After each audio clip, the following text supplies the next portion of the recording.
Love, welcome home to Eden. This is Love Life with Eve. In Eden, we need to stay connected, you know. We need to be in our intimate union. So what is the number one cause of loss of intimacy? Loss of intimacy basically can be mainly pinned down to the fear of looking at oneself. And so this translates into defensiveness. This means when a person comes to you with what their problem is, the thing that they need help with, the thing that you're not doing, you become all about yourself and defending what they're making you see about yourself, because you wanted to see yourself as a really loving, caring being, and suddenly they're bringing up something that actually is true that makes your self-image crumble. So self-observation is what you can do to actually become a deeply intimate, savvy, a person with great intimate capabilities. Self-observation. So how does this work? You see yourself, you've made this decision not to eat so many cookies. You see yourself, you're going for the cookies again.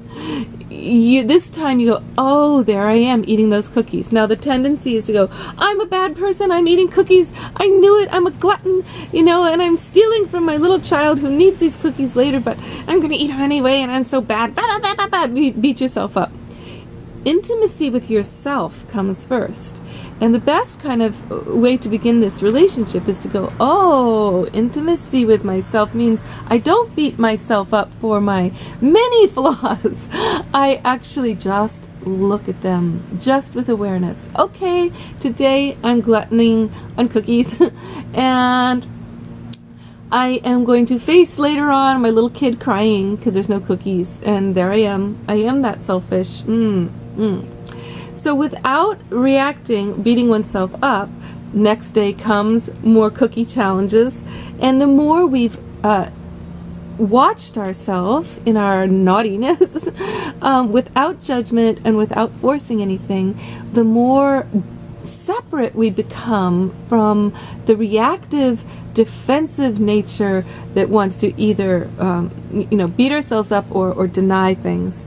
So now you're watching without judgment, blame, or agenda, and suddenly you have this distance of the witness where, for the first time, you're able to control yourself with the cookies. You don't eat them! And later on, you get to give that treat to your kid, and you're so proud of yourself because you overcame this negative nature.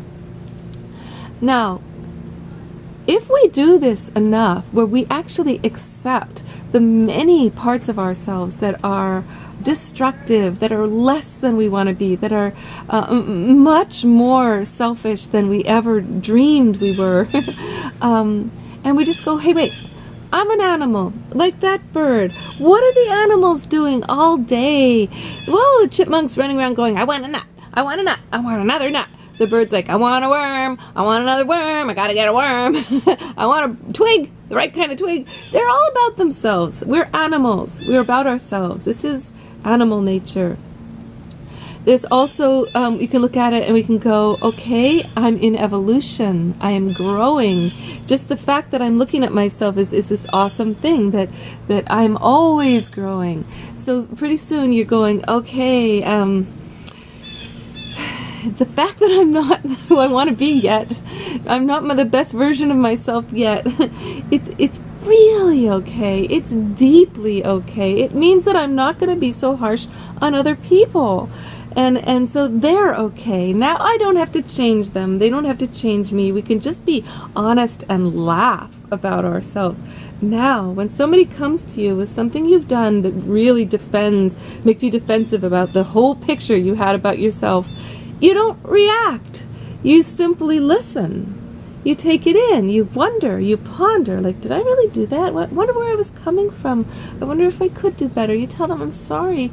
That is true about me. I am that. I am that selfish sometimes. Now, it's something really healing about when you hear a person say, I am that way, you're right, you know, I'm sorry, wow. That's a powerful moment. You respect the person so much that they can admit something when you can't. This is intimacy, okay?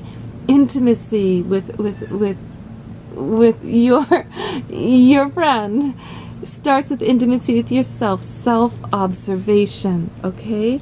I had a terrible breakdown with a girlfriend this week, and in the emails going back and forth, of course, emails are such a debacle because there's no emotion behind them. You can't tell the subtleties in relating, but I was talking about something real for me that was disappointing, and it totally upended her concept of herself in the relationship with me. And so what I got back were many swear words about me. And I could have gone there too, you know, but I'm so proud of myself because there was no trigger in me. I didn't believe anything she said. Why? Because I did believe the parts that she was mentioning about me that I have observed without judgment, so that it didn't ruffle my whole world.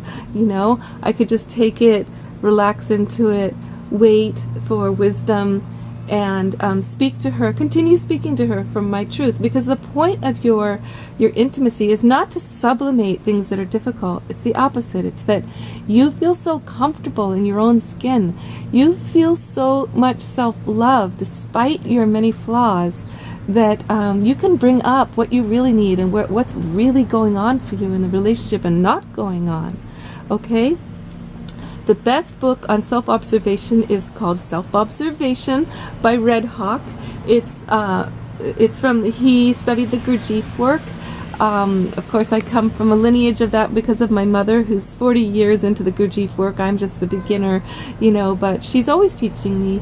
And this is one of the clearest books you'll ever read on how to really become versatile with your self-observation and how much release and freedom that brings you, because every relationship in the end comes down to, are we spending our day wanting them to change, or are we spending our day loving everything about them that is not like us, that is not what we want, because it is their greatest version.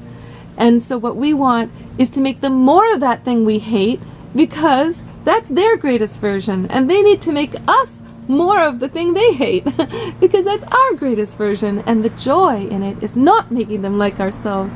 It's loving what is loving what is despite the untenable predicament that all of us humans are in, that none of us are exactly the same together. We're here to grow together and change each other because of our differences, right? Okay, that's this evening's light and shadow message. Much love to you, darling. This is the key to intimacy. Self-observation.